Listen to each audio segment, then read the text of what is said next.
I'm on my iPhone constantly, like all the time. So I recently got the new iPhone 5S, and previously I had the iPhone 4S.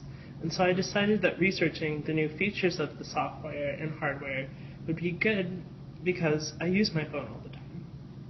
In general, the differences, first off, the physical appearance of the phone is a little different. It's a little bit longer and also thinner.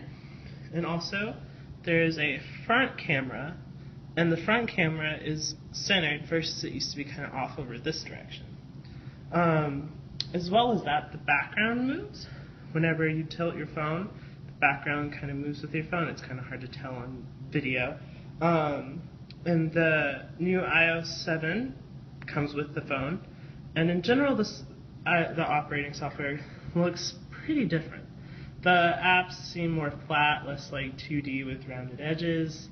In general, I mean, it's alright, but certain apps such as like Calendar I'm not a big fan of. The appearance is just not as user-friendly, or Notes as well is also not as user-friendly with its appearance.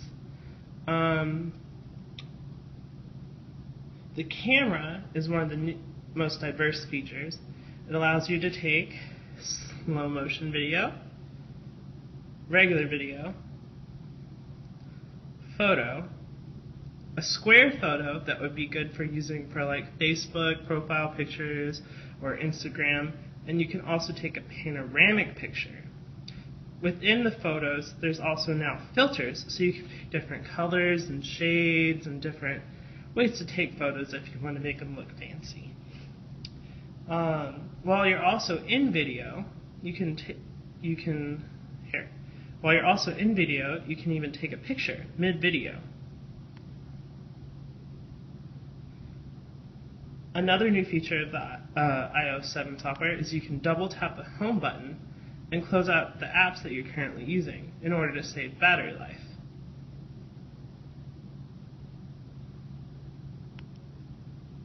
There's also this new I'm going to call it the down bar because it doesn't have an official name yet, where you can easily access airplane mode, wireless, Bluetooth, sleep, block, brightness setting, volume, and certain apps such as the camera, the calculator, the compass, and the flashlight. Now, the flashlight had previously been a popular app for users, but now you can go ahead and use it just off of the actual software. You can also set in your settings for the flashlight to go off when you get a notification. Now, a really popular new feature to the iPhone is the fingerprint scanner. It's also one of the more advertised new features of the 5S.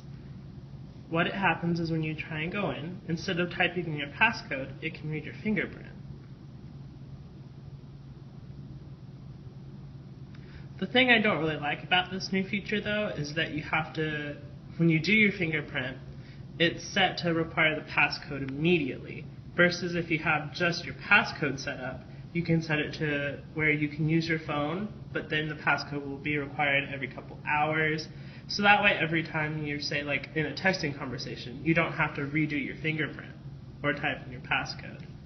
So it's just a kind of unfortunate little thing that I'm sure Apple will fix in the future. Overall, I really like the new software. I like the new appearance. I like the new gadgets and gizmos, and the shape of the phone goes in my pocket easier, less friction and all. But I think there's a few kicks and kinks and things that Apple will have to fix out in the near future.